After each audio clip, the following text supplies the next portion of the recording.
नमस्कार, vision IAS के news today के इस अंक में आप सभी का स्वागत है। इस अंक में हम आपके लिए लेकर आए हैं यूपीएससी परीक्षा की दृष्टि से महत्वपूर्ण कुछ अहम खबरें। इस अंक के साथ मैं हूँ दिव्या सिंह। आइए सबसे पहले बात करते हैं इस अंक की हेडलाइंस के बारे में। वर्ष 2023 के रसायन विज्ञान के नोबेल पुरस्कार की क्वांटम डॉट्स की खोज के लिए घोषणा की गई। रक्षा मंत्रालय ने 98 वस्तुओं की 5वीं सकारात्मक स्वदेशीकरण सूची जारी की। भारत सरकार ने राष्ट्रीय हल्दी बोर्ड के गठन की अधिसूचना जारी की। सिक्किम में हिमनदीय झील के टूटने से उत्पन्न बाढ़ से 14 लोगों की मृत्यु हो गई। संयुक्त राष्ट्र व्यापार और विकास संगठन अंकटाड द्वारा व्यापार और विकास रिपोर्ट 2023 जारी की गई और धारा मस्टर्ड हाइब्रिड DMH11 बीज के रूप में व्यावसायिक रिलीज के लिए आवश्यक न्यूनतम वजन संबंधी मानदंड को पूरा करने में विफल रहा। और आइए अब खबरों पर विस्तार से चर्चा करते हैं। तो सबसे पहले बात करते हैं इस वर्ष के नोबेल की। वर्ष 2023 के रसायन विज्ञान के नोबेल पुरस्कार की क्वांटम डॉट्स की खोज के लिए घोषणा की गई है। वर्ष 2023 का रसायन विज्ञान का नोबेल पुरस्कार 3 वैज्ञानिकों एलेक्सी एक्सिमोव, लुईस ब्रूस और मोंगा बावेंडी को दिया जाएगा। उन्हें क्वांटम डॉट्स की खोज और संश्लेषण के लिए ये पुरस्कार दिया जाएगा। क्वांटम डॉट्स कुछ नैनोमीटर चौड़े लघु कण होते हैं। ये अपने सूक्ष्म भौतिक आकार के कारण विशेष ऑप्टिकल गुण प्रदर्शित करते हैं। क्वांटम डॉट्स के गुणों को उनके आकार में बदलाव करके बदला जा सकता है। उदाहरण के लिए आकार के आधार पर उनके अलग अलग रंग होते हैं। नैनोमीटर पैमाने पर पदार्थ और कण नए एवं आकार आधारित गुणों को प्राप्त करने लगते हैं। ऐसा इसलिए होता है क्योंकि नैनोमीटर स्केल पर क्वांटम फिजिकल बल प्रबल होने लगता है। मैक्रोस्कोपिक पैमाने पर हमारे दैनिक जीवन की तरह गुरुत्वाकर्षण और क्लासिकल फिजिक्स के नियम प्रभावी होते हैं। इन नोबेल विजेता वैज्ञानिकों के अनुसंधान के बारे में अगर हम चर्चा करें तो 1980 के दशक की शुरुआत में एलेक्सी एक्सिमोव रंगीन कांच में आकार आधारित क्वांटम प्रभाव सृजित करने में सफल रहे। उन्होंने प्रदर्शित किया कि कण का आकार क्वांटम प्रभावों के माध्यम से कांच के रंगों को निर्धारित करता है। कुछ साल बाद लुईस ब्रूस ने किसी तरल पदार्थ में स्वतंत्र रूप से तैरते कणों में आकार आधारित क्वांटम प्रभाव को प्रदर्शित किया। ऐसा करने वाले वे दुनिया के पहले वैज्ञानिक थे। उसके बाद वर्ष 1993 में मोंगी बावेंडी ने सुनिश्चित आकार और उच्च ऑप्टिकल गुणवत्ता वाले क्वांटम डॉट्स बनाने की एक तकनीक विकसित की। क्वांटम डॉट का उपयोग कई क्षेत्रों में किया जा सकता है, जैसे बायो इमेजिंग और मेडिसिन में। ये बायो लेबल्स के तौर पर, सेंसर्स के तौर पर, ड्रग डिलीवरी के लिए, लिक्विड मैन्युफैक्चरिंग और ट्यूनेबल केमिस्ट्री में इसका उपयोग किया जा सकता है। वहीं bright and narrow band emissions, इसके तहत ल्यूमिनेसेंस और वेवलेंथ तथा ट्यूनेबल स्टेटस में इसका यूज किया जा सकता है। क्वांटम इंफॉर्मेशन का उपयोग लेंसिंग, हेटेरोस्ट्रक्चर्स और चार्ज ट्रांसपोर्ट के लिए किया जा सकता है। इसके अलावा communication, machine vision, augmented reality, illumination, display camera, size dependent observation and emission, इन सब में क्वांटम डॉट का उपयोग हो सकता है। वहीं एनर्जी हार्वेस्टिंग में photovoltaic sales, large area compatibility, solar concentrator के तौर पर क्वांटम डॉट का उपयोग किया जा सकता है। और आइए अब बात करते हैं अगली खबर की। रक्षा मंत्रालय ने 98 वस्तुओं की 5वीं सकारात्मक स्वदेशीकरण सूची जारी की है। 98 वस्तुओं की सकारात्मक स्वदेशीकरण सूची सैन्य कार्य विभाग ने तैयार की है। इन सभी वस्तुओं की खरीद तीनों सशस्त्र सेवाओं द्वारा निर्धारित समय सीमा के अनुसार स्वदेशी आपूर्तिकर्ताओं से अलग अलग चरणों में की जाएगी। सकारात्मक स्वदेशीकरण सूची आत्मनिर्भर भारत अभियान का हिस्सा है। इसका उद्देश्य रक्षा उत्पादन में आत्मनिर्भरता को बढ़ावा देना है। इससे पहले DMA सकारात्मक स्वदेशीकरण की 4 सूचियां जारी कर चुका है। इनमें 411 सैन्य वस्तुएं शामिल हैं। 5वीं PIL में जटिल प्रणालियां, सेंसर, हथियार और गोला बारूद शामिल हैं। सूची में दर्ज कुछ वस्तुओं में एक futuristic infantry combat vehicle, articulated all terrain वाहन और कई तरह के मानव रहित हवाई वाहन आदि शामिल हैं। रक्षा क्षेत्र में आत्मनिर्भरता से आयात पर निर्भरता में कमी आएगी। सूक्ष्म, लघु और मध्यम उद्यमों को मजबूती मिलेगी। घरेलू रक्षा उद्योग की डिजाइन क्षमताओं में बढ़ोतरी होगी। 2025 तक रक्षा विनियमों में 1.75 लाख करोड़ रुपए का कारोबार और 35,000 करोड़ रुपए का रक्षा निर्यात लक्ष्य हासिल करने में मदद मिलेगी। रक्षा उद्योग को बढ़ावा देने के लिए और भी कई पहलें शुरू की गई हैं, जैसे रक्षा उत्कृष्टता के लिए नवाचार योजना शुरू की गई। इसका उद्देश्य स्टार्टअप्स, MSMEs आदि को वित्तीय सहायता प्रदान करना है। रक्षा क्षेत्र में प्रत्यक्ष विदेशी निवेश का उदारीकरण किया गया है। इसके तहत स्वचालित मार्ग से 74% और सरकार की अनुमति मार्ग से 100% तक की FDI की अनुमति दी गई है। भारत सरकार ने राष्ट्रीय हल्दी बोर्ड के गठन की अधिसूचना जारी की। एनटीबी देश में हल्दी और हल्दी से बने उत्पादों के विकास और वृद्धि को बढ़ावा देगा। राष्ट्रीय हल्दी बोर्ड के अध्यक्ष को केंद्र सरकार नियुक्त करती है। इसमें आयुष मंत्रालय, केंद्र सरकार के विभिन्न विभागों जैसे औषध विभाग, कृषि और किसान कल्याण विभाग, वाणिज्य और उद्योग विभाग के प्रतिनिधि, इसके अलावा रोटेशन के आधार पर 3 राज्यों से राज्य सरकारों के वरिष्ठ अधिकारी और अन्य हितधारकों के प्रतिनिधि शामिल हैं। राष्ट्रीय हल्दी बोर्ड का कार्य है मसाला बोर्ड और अन्य सरकारी एजेंसियों के साथ बेहतर समन्वय स्थापित करने में मदद करना, हल्दी के बारे में जागरूकता बढ़ाना और खपत में वृद्धि करना, हल्दी का निर्यात बढ़ाने के लिए अंतर्राष्ट्रीय स्तर पर नए बाजार खोजना और वैल्यू एडेड हल्दी उत्पादों के लिए पारंपरिक ज्ञान का विकास करना। हल्दी अदरक कुल का एक पौधा है। ये दक्षिण पूर्व एशिया मूल की एक प्रजाति है। हल्दी विविध उष्णकटिबंधीय परिस्थितियों में 20 से 35 डिग्री सेल्सियस तापमान पर और 1500 मिलीमीटर या इससे अधिक की वर्षा तथा अच्छी जल निकासी वाली रेतीली या चिकनी दोमट मृदा में उपजाई जा सकती है। हल्दी उपयोगी इसलिए है क्योंकि इसका पारंपरिक भारतीय चिकित्सा प्रणालियों और कॉस्मेटिक उद्योग में उपयोग किया जाता है। ये लीवर से विषाक्त पदार्थों को हटाने में मदद करती है। इसमें एंटीवायरल, एनाल्जेसिक, जीवाणुरोधी, एंटी इन्फ्लेमेटरी जैसे गुण पाए जाते हैं। भारत विश्व में हल्दी का सबसे बड़ा उत्पादक, उपभोक्ता और निर्यातक देश है। विश्व में 75% हल्दी का उत्पादन भारत में होता है। हल्दी के सबसे बड़े उत्पादक राज्य हैं महाराष्ट्र, तेलंगाना, कर्नाटक और तमिलनाडु। ओडिशा की कंधमाल हल्दी को भौगोलिक संकेतक यानी जीआई टैग प्रदान किया गया है। हल्दी के मुख्य निर्यात बाजार हैं बांग्लादेश, संयुक्त अरब अमीरात, संयुक्त राज्य अमेरिका और मलेशिया।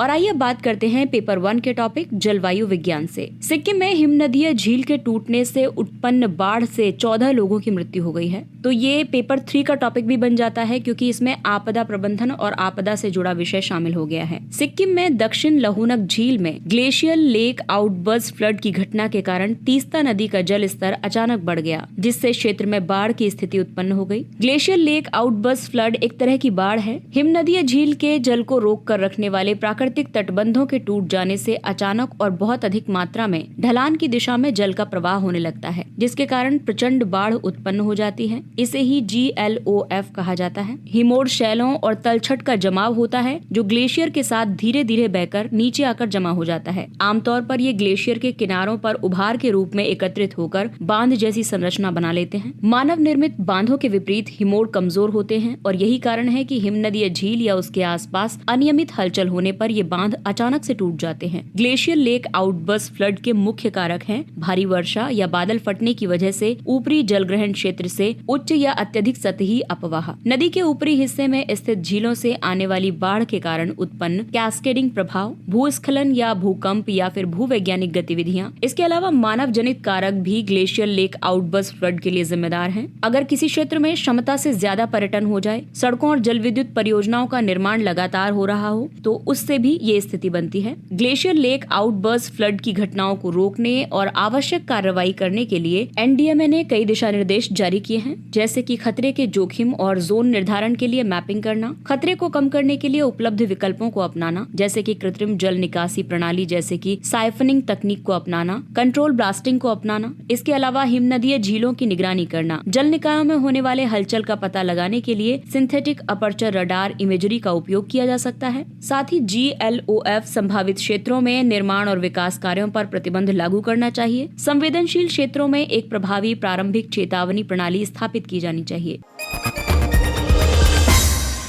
संयुक्त राष्ट्र व्यापार और विकास संगठन यानी अंकटाड द्वारा व्यापार और विकास रिपोर्ट 2023 जारी की गई है। रिपोर्ट के मुख्य बिंदुओं में ये कहा गया है कि 2023 में वैश्विक अर्थव्यवस्था की समृद्धि दर 2.4% रहने का अनुमान है। पूर्वी और मध्य एशिया को छोड़कर पूरी वैश्विक अर्थव्यवस्था का विकास 2022 के बाद से धीमा हो गया है। गरीब देशों की ऋणग्रस्तता, प्रमुख क्षेत्रों में धीमी समृद्धि एवं बहुपक्षीय संस्थाओं की ओर से संतोषजनक प्रतिक्रिया न मिलने के कारण जो रुझान दिखाई पड़ रहे हैं वे काफी चिंताजनक हैं। भारत की समृद्धि दर 2023 में 6.6% और 2024 में 6.2% रहने का अनुमान है। भारत में निजी और सरकारी क्षेत्रकों के साथ साथ बाह्य क्षेत्रकों ने भी घरेलू विकास में योगदान दिया है। जून 2023 में बेरोजगारी दर का 8.5% होना और बढ़ती असमानता भारत के लिए चिंता का विषय है। रिपोर्ट में कुछ मुख्य सिफारिशें भी की गई हैं, जैसे कि केंद्रीय बैंकों को निजी और सार्वजनिक क्षेत्रकों के दीर्घकालिक वित्तीय स्थिरता पर ध्यान देना चाहिए। व्यापक सामाजिक सुरक्षा सुनिश्चित करने के लिए वास्तविक वेतन में वृद्धि एवं अन्य प्रतिबद्धताओं की जरूरत है। विकासशील देशों में एनर्जी ट्रांजिशन से जुड़ी परियोजनाओं में निवेश बढ़ाया जाना चाहिए। अंतर्राष्ट्रीय स्तर पर वस्तु और खाद्य व्यापार को विनियमित करने के लिए एक ठोस दृष्टिकोण विकसित करने की जरूरत है। व्यापार और विकास पर संयुक्त राष्ट्र सम्मेलन यानी अंकटाड, जिसकी फुल फॉर्म है United Nations conference on trade and development, इसका मुख्यालय जेनेवा में है। ये संयुक्त राष्ट्र महासभा द्वारा स्थापित एक स्थायी अंतर सरकारी निकाय है। इसकी स्थापना 1964 में की गई थी। इसका काम है विकासशील देशों को वैश्विक अर्थव्यवस्था में अधिक न्याय संगत रूप से भाग लेने में मदद करना। इसके अलावा व्यापार, निवेश, वित्त और प्रौद्योगिकी हस्तांतरण की सहायता से विकासशील देशों में समावेशी और संधारणीय विकास को बढ़ावा देना। वर्तमान में भारत सहित 195 देश इसके सदस्य हैं। अंकटाड व्यापार और विकास रिपोर्ट, विश्व निवेश रिपोर्ट, अल्प विकसित देश रिपोर्ट और अफ्रीका में आर्थिक विकास रिपोर्ट जारी करता है। इसके अलावा डिजिटल अर्थव्यवस्था रिपोर्ट, प्रौद्योगिकी एवं नवाचार रिपोर्ट तथा सामुद्रिक परिवहन समीक्षा की रिपोर्ट भी जारी करता है। और आइए अब बात करते हैं कृषि क्षेत्र की। धारा मस्टर्ड हाइब्रिड यानी DMH11 बीज के रूप में व्यावसायिक रिलीज के लिए आवश्यक न्यूनतम वजन संबंधी मानदंड को पूरा करने में विफल रहा है। प्राप्त सूचना के मुताबिक DMH11 का वजन प्रति 1000 बीजों के लिए लगभग 3.5 ग्राम है। ये किसी भी किस्म को बीज के रूप में अधिसूचित करने के लिए निर्धारित 4.5 ग्राम के मानक से कम है। DMH11 को दिल्ली विश्वविद्यालय के centre for genetic manipulation of crop plants द्वारा विकसित किया गया। DMH11 का निर्माण सरसों की 2 किस्मों वरुणा और अर्ली हीरा 2 को मिलाकर किया गया है। ये संकर यानी कि हाइब्रिड किस्म प्राकृतिक रूप से तैयार नहीं हुई है। इस बीज का विकास मृदा में पाए जाने वाले 2 जीवाणुओं बार्नेज और बारस्टार के जीन का इस्तेमाल करके किया गया है। वरुणा में बार्नेज अस्थायी अनुर्वरता उत्पन्न करता है, जिसकी वजह से ये प्राकृतिक रूप से स्वपरागण नहीं कर पाता है। वहीं अर्ली हीरा 2 बारस्टार बार्नेज के प्रभाव को रोकता है, जिससे बीज पैदा होते हैं। DMH11 एक ट्रांसजेनिक फसल है क्योंकि इसमें विभिन्न प्रजातियों के बाहरी जीन का उपयोग किया जाता है। वर्तमान स्थिति ये है कि जेनेटिक इंजीनियरिंग मूल्यांकन समिति ने 2022 में DMH11 के लिए पर्यावरणीय मंजूरी दी थी। बीटी कपास एकमात्र आनुवांशिक रूप से संशोधित फसल है, यानी कि GM फसल है, जिसे 2002 में भारत सरकार ने व्यावसायिक खेती के लिए मंजूरी प्रदान की थी। DMH11 के लाभ ये हैं कि ये किसानों के लिए बेहतर उपज और कम लागत वाली एक फसल है। इसके उत्पादन से खाद्य तेल के आयात पर निर्भरता को कम करने में मदद मिल सकती है। जेनेटिक इंजीनियरिंग मूल्यांकन समिति यानी GEAC की बात करें तो ये भारत में जैव प्रौद्योगिकी से संबंधित शीर्ष स्तर की एक विनियामकीय संस्था है। ये पर्यावरण संरक्षण अधिनियम 1986 के तहत एक अधिसूचित सांविधिक निकाय है। ये पर्यावरण, वन और जलवायु परिवर्तन मंत्रालय के अंतर्गत कार्य करती है। ये आनुवांशिक रूप से संशोधित उत्पादों और जीवों को रिलीज करने के संबंध में प्राप्त प्रस्तावों का मूल्यांकन करती है।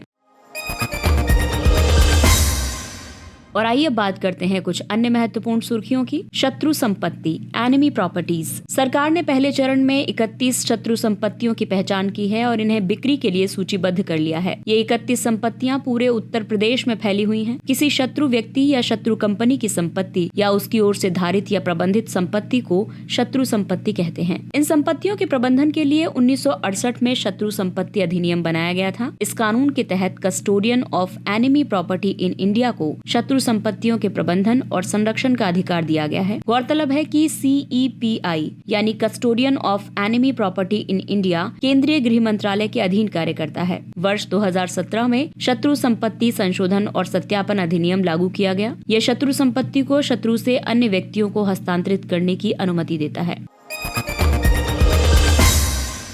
प्रधानमंत्री स्ट्रीट वेंडर आत्मनिर्भर निधि यानी PM स्वनिधि योजना। हाल ही में PM स्वनिधि ने 50 लाख स्ट्रीट वेंडर्स को योजना में शामिल करने का लक्ष्य हासिल किया है। ये केंद्रीय क्षेत्र की एक योजना है। ये केंद्रीय आवासन और शहरी कार्य मंत्रालय द्वारा पूरी तरह से वित्त पोषित है। इसका उद्देश्य 10,000 रुपए तक की कार्यशील पूंजी के रूप में ऋण उपलब्ध कराना, नियमित तौर पर अपना ऋण चुकाने वालों को आर्थिक प्रोत्साहन देना और डिजिटल लेन देन करने पर आर्थिक प्रोत्साहन प्रदान करना है। PM स्वनिधि योजना के तहत कार्यशील पूंजी के लिए 1 वर्ष के लिए ऋण दिया जाता है। ऋण का समय पर पुनर्भुगतान करने पर 7% प्रति वर्ष की दर से ब्याज सब्सिडी दी जाती है और ऋण का पुनर्भुगतान त्रैमासिक आधार पर करना होता है। डिजिटल लेन देन पर मासिक कैशबैक के रूप में आर्थिक प्रोत्साहन दिया जाता है। यदि कोई स्ट्रीट वेंडर अपना पहला ऋण समय पर या फिर जल्दी चुका देता है तो भविष्य में और अधिक ऋण के लिए पात्र हो जाता है। इस योजना में देश भर के शहरी स्थानीय निकायों को शामिल किया गया है।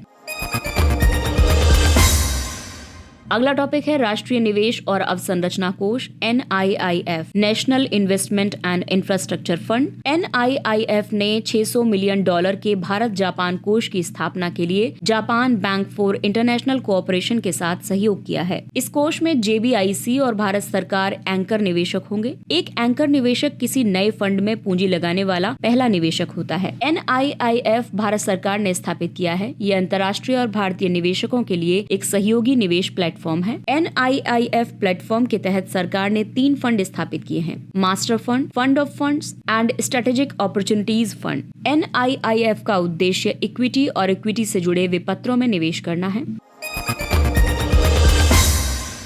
Cape Town convention. हाल ही में कॉर्पोरेट कार्य मंत्रालय ने एक अधिसूचना जारी की है। इसके मुताबिक इंसॉल्वेंसी एंड बैंक्रप्सी कोड के कुछ प्रावधान विमान, उनके इंजन, एयरफ्रेम और हेलीकॉप्टर पर लागू नहीं होंगे। इससे किसी एयरलाइन कंपनी के दिवालिया होने पर भी उसकी परिसंपत्तियों, विशेषकर विमान और उसके इंजन की रिकवरी आसान हो जाएगी। इस अधिसूचना के साथ भारत सरकार ने आधिकारिक तौर पर केप टाउन प्रोटोकॉल और कन्वेंशन को अपना लिया है। इस कन्वेंशन का उद्देश्य एयरफ्रेम, हेलीकॉप्टर और इंजन जैसे उच्च मूल्य वाले मोबाइल इंस्ट्रूमेंट का कुशल वित्त पोषण सुनिश्चित करना है। भारत 2008 में इस कन्वेंशन का पक्षकार बना था।